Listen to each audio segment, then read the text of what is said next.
¿Alguna vez te has preguntado de dónde viene la palabra acciones en el mundo financiero? Cuando en inglés se habla de la bolsa de valores, se usa la palabra stock market. Cuando alguien es accionista, se le llama stockholder. No stock como inventario en un almacén. Stock como en un trozo de madera. Específicamente, la mitad más larga de una vara de madera de avelano tallada por la mitad, que se entregaba a la persona que poseía el reclamo financiero. El poseedor de la madera, el stockholder. Durante 726 años, esa fue la manera en que Inglaterra, y por extensión el imperio más grande que el mundo había visto, rastreaba sus deudas, registraba sus impuestos y administraba toda su economía. No con bancos centrales, no con papel moneda respaldado por oro en bóvedas inaccesibles, con trozos de madera con muescas, partidos por la mitad para evitar cualquier posibilidad de falsificación.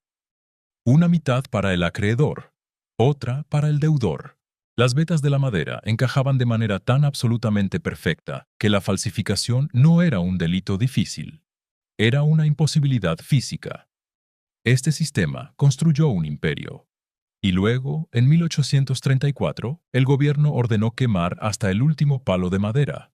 Y en el proceso, quemaron accidentalmente el propio Parlamento británico hasta los cimientos. Por favor, tómate un momento y suscríbete al canal si aún no lo has hecho. Comparte este archivo con alguien que creas que está listo para entender cómo llegamos aquí y déjame en los comentarios desde qué ciudad estás investigando con nosotros. Necesitamos preservar esto porque la historia tiene la costumbre de borrar lo que no respaldamos. Yo no estaba buscando esto cuando empecé a investigar la arquitectura financiera del siglo XIX. Estaba buscando los orígenes de la terminología bancaria moderna, tratando de entender por qué usamos las palabras que usamos para el dinero, la deuda y la inversión. La etimología a menudo actúa como un fantasma que preserva en el lenguaje lo que los documentos físicos ya no pueden contar. Y cuando rastreé la palabra stockholder, hasta sus raíces más profundas, me encontré mirando directamente a un sistema monetario que precede al todopoderoso Banco de Inglaterra, por casi 6 siglos. Un sistema tan abrumadoramente exitoso que funcionó ininterrumpidamente desde el año 1100 hasta 1826. Un sistema cuyos registros físicos fueron luego sistemática y deliberadamente destruidos para que nunca pudiéramos estudiar cómo funcionaba realmente la economía antes de que los bancos decidieran que los necesitábamos para sobrevivir. Cuanto más escarbaba en los archivos de este sistema, más oscura y extraña se volvía la narrativa oficial. En el año 1100, el rey Enrique Pipleri, hijo de Guillermo el Conquistador, introdujo el sistema de los tally sticks, o varas de cuenta en Inglaterra. La mecánica era de una elegancia abrumadora en su simplicidad y seguridad. Un palo de madera de avelano, aproximadamente del largo de la distancia entre el pulgar y el índice extendidos, se marcaba con muescas para indicar cantidades financieras específicas. El Diálogo sobre el Exchequer, un manual administrativo del siglo XII, establece las denominaciones con una precisión milimétrica. Un corte del grosor de la palma de la mano representaba 1000 libras. El ancho de un pulgar significaba 100 libras. El ancho del dedo meñique significaba 20 libras. Una sola libra se marcaba con un corte del ancho de un grano de cebada hinchado. Un chelín era aún más estrecho, y un centavo era un simple corte superficial que no extraía nada de madera. Una vez que se realizaban las muescas correspondientes a la deuda o al pago, el palo se partía a lo largo, dividiendo las marcas exactamente en dos. La pieza más larga, llamada stock, la cepa, se entregaba a la persona que había adelantado el dinero o pagado los impuestos. La pieza más corta, llamada foil, la lámina, se la quedaba el deudor o la corona. Piensa en las implicaciones tecnológicas de esto. Debido a que la división seguía la veta natural y caótica de la madera de avelano, las dos mitades solo podían encajar perfectamente la una con la otra. Ninguna otra pieza de madera en el planeta Tierra podría replicar exactamente ese patrón de fractura. Hoy gastamos miles de millones en ciberseguridad, criptografía de clave pública y tecnología blockchain para lograr una fracción de la confianza descentralizada que un campesino inglés y un recaudador de impuestos lograban en el año 1100 con un cuchillo y una rama de árbol. La falsificación era físicamente imposible durante más de 700 años. Debo ser muy claro aquí. Este no era un sistema mágico que evitaba todos los problemas económicos concebibles por el ser humano. Los reyes seguían siendo reyes, y la codicia seguía siendo codicia. El rey Carlos II logró abusar de este sistema de manera catastrófica en 1672, incumpliendo con más de 1.3 millones de libras en deuda y destruyendo varias familias prominentes de orfebres que actuaban como prestamistas, en lo que se conoció como el Gran Cierre del Exchequer. Los banqueros orfebres que habían confiado en la corona de repente descubrieron que sus varas de cuenta no valían nada porque el rey simplemente se negaba a honrarlas. Al menos 5 grandes casas bancarias quebraron. Más de 10.000 familias adineradas se vieron en el lenguaje de la época financieramente avergonzadas. El propio rey Carlos admitiría más tarde en privado que fue un paso en falso imperdonable. La historia oficial dice que la inestabilidad de los monarcas demostró que las varas de cuenta eran primitivas y peligrosas. Pero las matemáticas dicen otra cosa. El sistema no falló. El monarca decidió confiscar la riqueza. Y lo que sucedió después de esa crisis es la verdadera historia. Ese incumplimiento masivo condujo directamente a la creación del Banco de Inglaterra en 1694. Y aquí es donde la narrativa histórica se vuelve profundamente incómoda. El Banco de Inglaterra fue fundado con el pretexto específico de evitar futuros incumplimientos del gobierno y estabilizar la economía. Fue capitalizado con un préstamo masivo de 1.2 millones de libras al gobierno, y los suscriptores se incorporaron legalmente como el gobernador y la compañía del Banco de Inglaterra. Pero los primeros accionistas, los hombres que compraron el control del naciente sistema bancario central, no pagaron sus acciones con oro. No pagaron con plata, pagaron con tally sticks.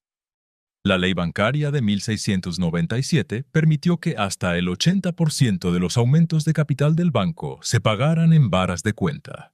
El nuevo orden financiero, el mismo sistema que eventualmente reemplazaría, difamaría y destruiría el uso de las muescas de madera, fue literalmente comprado usando esas mismas muescas de madera como moneda. El nuevo monopolio parasitó la confianza del sistema antiguo para establecerse. Sigo volviendo a este detalle burocrático, sepultado en las actas parlamentarias de fines del siglo XVII, porque sugiere algo sobre la relación entre estos dos sistemas que la historia institucional hace todo lo posible por oscurecer. Durante otro siglo y medio, las varas de cuenta continuaron existiendo. En la década de 1730 se habían convertido en la forma dominante de financiación gubernamental descentralizada. Un académico llamado Mitchell Innes señaló en sus investigaciones que prácticamente todo el negocio del exchequer inglés consistía en la emisión y recepción de tallies. No eran herramientas primitivas para campesinos analfabetos. Eran instrumentos financieros altamente sofisticados. Circulaban en mercados secundarios, se descontaban, se negociaban y se usaban como garantía.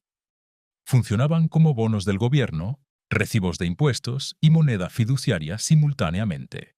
Y lo más peligroso de todo para el naciente sistema bancario, no requerían una institución centralizada para existir o mantener su valor. La corona los emitía por bienes o servicios. La corona los aceptaba como pago de impuestos. Esa aceptación creaba demanda. Y esa demanda les daba valor en el mercado abierto. El sistema se imponía y se regulaba a sí mismo a través del uso comunitario. Luego, en 1782, el Parlamento aprobó una ley declarando que las varas de cuenta serían eliminadas por completo y reemplazadas por registros en papel. Pero había una cláusula extraña. La ley solo entraría en vigor una vez que los funcionarios que actualmente ocupaban cargos vitalicios en el Exchequer los Chamberlains, murieran o se retiraran. El último de estos chambelanes, reacio a abandonar su lucrativo puesto, no murió hasta el año 1826. Durante 44 años, el sistema de madera languideció en un limbo burocrático inducido por el Estado. No estaba del todo vivo, no estaba del todo muerto. Y durante ese casi medio siglo de espera, 6 siglos de historia financiera acumulada, deudas, impuestos, pagos y registros de una nación entera, se amontonaron en las salas de almacenamiento del Palacio de Westminster, 2 carros llenos de madera de abelano tallada, un archivo masivo que representaba la historia económica de Inglaterra medieval y moderna temprana, los recibos de impuestos del reinado de Enrique II, los registros de la Guerra de los 100 años, la evidencia física, táctil e innegable de cómo funcionaba el comercio antes de que existiera la banca centralizada con reservas fraccionarias. El 16 de octubre de 1834, Richard Weobley, el secretario de Obras del Parlamento, recibió instrucciones explícitas de deshacerse de estas varas acumuladas. El papel había ganado. El banco había ganado. La madera ya no era necesaria. Weobley tenía opciones. Podría haber regalado la madera como leña para las familias pobres que vivían en los barrios marginales alrededor del Parlamento, preparándose para el crudo invierno londinense. Podría haberlas transferido al Museo Británico, que ya existía y estaba activamente recopilando la historia de la nación. En cambio, tomó una decisión que cambiaría la arquitectura de Londres para siempre. Ordenó que se quemaran de inmediato en los 2 hornos de calefacción situados directamente debajo de la Cámara de los Lores. 2 trabajadores irlandeses, Joshua Cross y Patrick Furlong, fueron asignados a la tarea. Comenzaron al amanecer y continuaron durante todo el día, alimentando febrilmente 700 años de registros financieros en las llamas abiertas. Durante toda la tarde, la señora Wright, la subdirectora de limpieza del edificio, notó un calor y humo excesivos impregnando las alfombras y los pasillos. Se sintió desconcertada por lo inusualmente calientes que se estaban volviendo los pisos bajo sus pies, pero los trabajadores insistieron en que tenían órdenes estrictas de terminar el trabajo ese mismo día. Los hornos finalmente se apagaron a las 5 de la tarde. A las 6, las llamas lamían el piso de la Cámara de los Lores. El revestimiento de cobre del conducto de la chimenea se había derretido por el calor industrial de siglos de madera seca, ardiendo en un espacio diseñado para el carbón. El fuego se propagó con una velocidad aterradora. A las 6:30 de la tarde, una bola de fuego masiva explotó a través del techo del Parlamento. Se convirtió en el incendio más grande y destructivo en Londres, entre el gran incendio de 1666 y los bombardeos aéreos del Blitz en la Segunda Guerra Mundial. El rey y la reina podían ver la columna de llamas desde el castillo de Windsor, a 20 millas de distancia. Tanto la Cámara de los Comunes como la Cámara de los Lores fueron consumidas por el infierno. El Westminster Hall, la parte más antigua y sagrada del complejo, sobrevivió solo a través de la heroica intervención de los bomberos y un afortunado cambio en la dirección del viento. El daño fue estimado en más de 2 millones de libras esterlinas. El edificio histórico no estaba asegurado. Ningún burócrata fue procesado. El primer ministro de la época, el vizconde Melbourne, lo llamó oficialmente uno de los mayores ejemplos de estupidez de los que se tiene registro. 21 años después de las cenizas, el gran novelista Charles Dickens se dirigió a la Asociación de Reforma Administrativa y describió la secuencia de eventos con una precisión ácida y una furia apenas contenida. Se burló de lo que llamó la obstinada adhesión a una costumbre obsoleta. Señaló que cuando se planteó por primera vez la cuestión de reemplazar las maderas con registros en papel, toda la cinta roja burocrática del país se volvió más roja ante la sola mención de esta concepción audaz y original.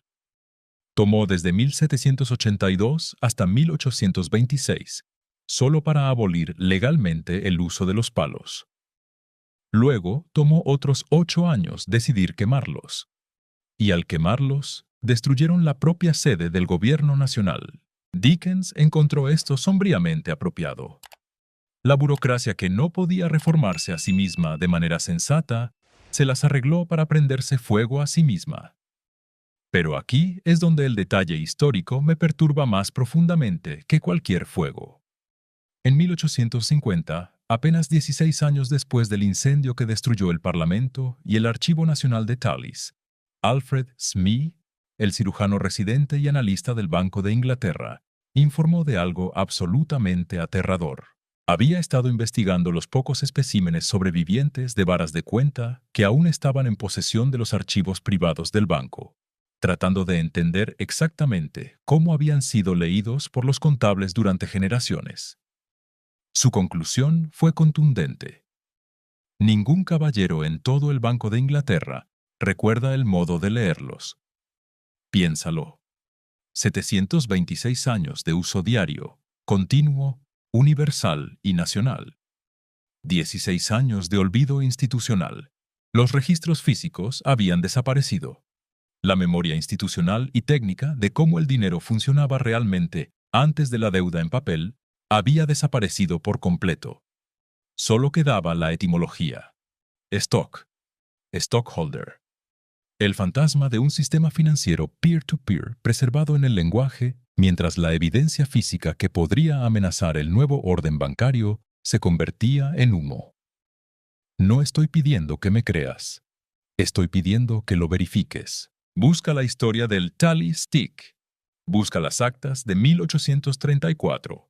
Busca las citas de Charles Dickens. Todo está ahí. El conocimiento fue borrado.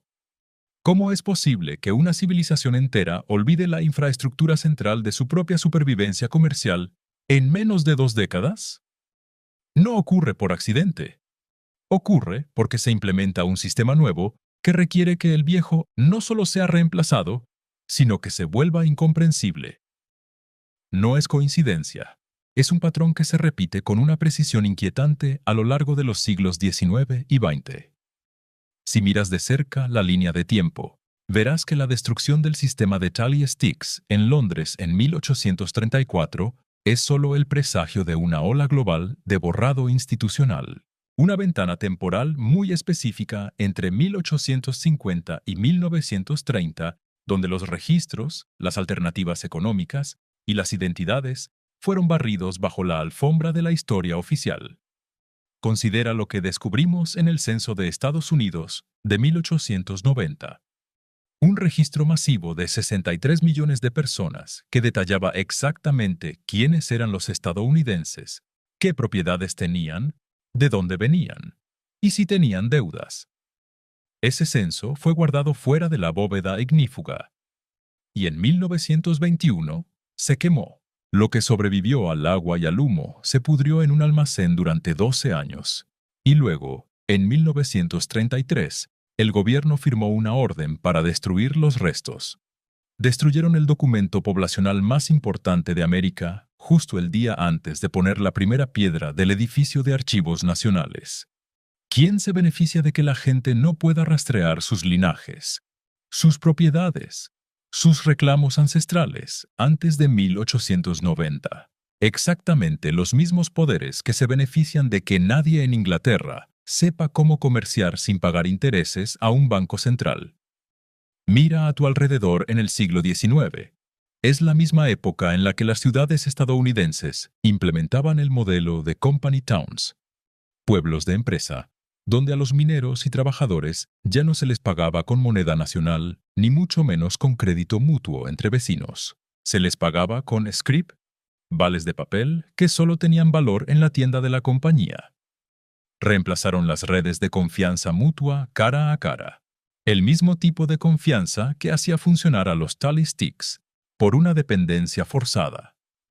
Obligaron a las comunidades a vivir en un déficit perpetuo. Y piensa en los gremios de artesanos, aquellos que poseían el conocimiento de la arquitectura majestuosa, las proporciones imposibles y las estructuras que hoy en día siguen en pie sin ceder un milímetro. Los gremios funcionaban con un sistema de precios justos, sin la intermediación de bancos para adquirir préstamos abusivos por materiales. Las comunidades de constructores compartían el riesgo. Y todos esos gremios, todos esos constructores maestros que levantaron ciudades de piedra masiva en tiempos récord, fueron sistemáticamente desmantelados y reemplazados por el modelo corporativo de deuda y contratistas endeudados durante las mismas décadas.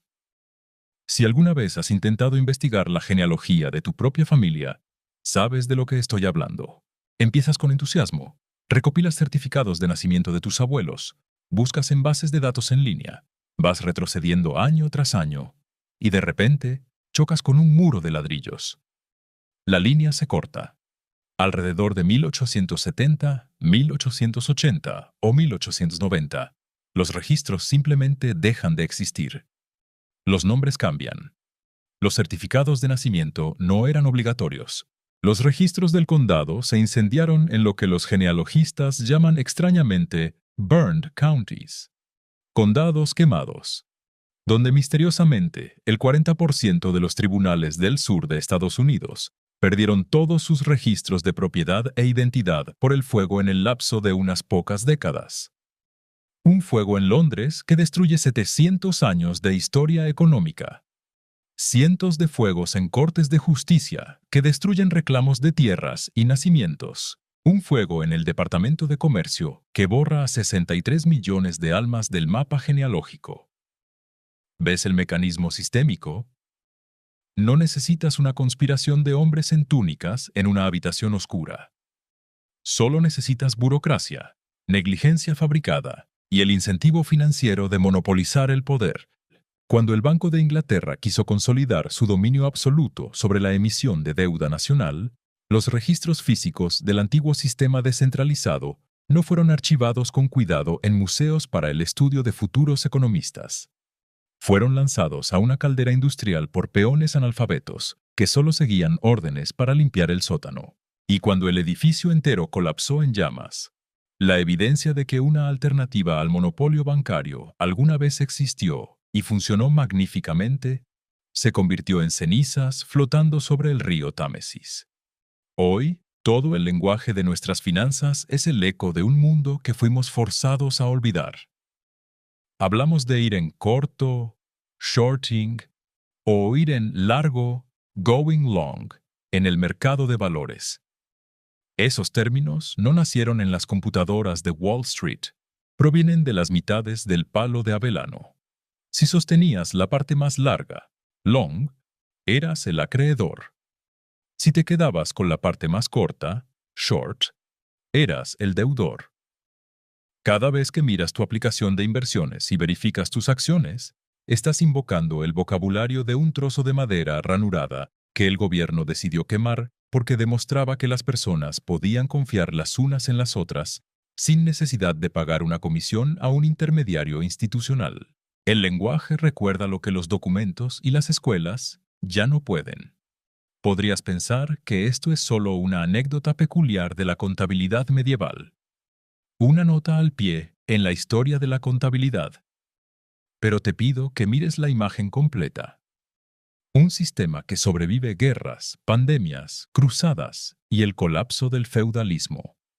Un sistema de confianza descentralizada que permite el crecimiento de la clase media, la construcción de catedrales y la expansión de rutas comerciales. Y todo es reemplazado por un banco privado que le presta dinero al gobierno a interés, creando un ciclo de inflación y deuda perpetua que todavía estamos pagando hoy, en cada país del mundo occidental. Y lo lograron haciéndonos creer que el pasado era caótico, estúpido e ineficiente. Nos vendieron que los registros en papel y los bancos centrales nos salvaron del barbarismo financiero. Y, sin embargo, Alfred Smith, un hombre educado, parado en las bóvedas del banco más poderoso del mundo en 1850, sosteniendo una vara de cuenta que había sobrevivido a las llamas, se dio cuenta de la fría y aterradora verdad. La máquina había borrado el manual de instrucciones. Ningún caballero vivo sabía cómo leerlo. Habían logrado el objetivo final de cualquier sistema de control. No solo ganaron el juego, borraron el tablero anterior para que nadie supiera que se podía jugar con otras reglas. Pregúntate a ti mismo y pregunta a las instituciones que te dictan las tasas de interés y los impuestos. ¿Qué más fue quemado en esos hornos bajo la Cámara de los Lores? ¿Qué otras evidencias del mundo antiguo, de nuestra capacidad de organización sin sus jerarquías asfixiantes, fueron declaradas obsoletas y destruidas por órdenes burocráticas anónimas? ¿Y por qué, cuando conectas los puntos entre Londres, Chicago, Washington y los pueblos corporativos de la frontera estadounidense, la conclusión siempre apunta a que nos arrebataron la autonomía disfrazándolo de progreso? No puedo darte todas las respuestas, pero puedo mostrarte dónde están los huecos en la historia oficial. Suscríbete al canal. Deja un comentario diciendo de dónde eres y si alguna vez chocaste con el muro en la historia de tu propia familia. Comparte esto, porque el sistema bancario actual no es una evolución natural de la humanidad. Es el resultado directo de una usurpación que requirió prenderle fuego a nuestra memoria. Una vez que lo ves, no puedes dejar de verlo.